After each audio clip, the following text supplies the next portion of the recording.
এক ছিল ছোট্ট একটি গ্রাম। সেই গ্রামে থাকতেন এক কুঁজো বুড়ি। তার পিঠটা একটু বাঁকা ছিল, তাই সবাই তাকে কুঁজো বুড়ি বলেই চিনত। কিন্তু তিনি ছিলেন খুব দয়ালু আর জ্ঞানী। একদিন কুঁজো বুড়ি বাজারে গেল, বাজার থেকে মাছ শাক সবজি কিনে নিয়ে আসলো।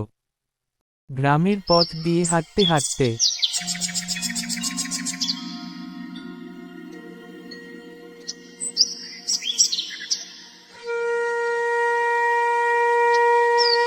হাঁটতে হাঁটতে কুঁজো বুড়ি বাড়ি চলে আসলো, আর তার নাতিকে মাছ খাওয়ার জন্য বুড়ি তার বাড়িতে নিয়ে আসলো।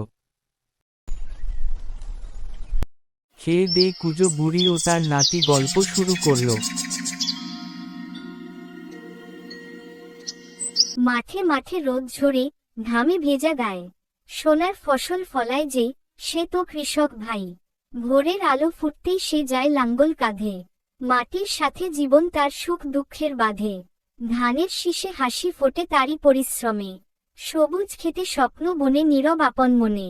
ঝড় বাদলে থামে না সেই, কাদা জলে হাঁটে। দেশের মানুষ খুশি থাকে তারই ফসল পাতে। হ্যালো ছোট বন্ধুরা, কেমন আছো? ভিডিওটি ভালো লাগলে অবশ্যই লাইক কমেন্ট শেয়ার এবং সাবস্ক্রাইব করে দিবা। বাই বাই বন্ধুরা।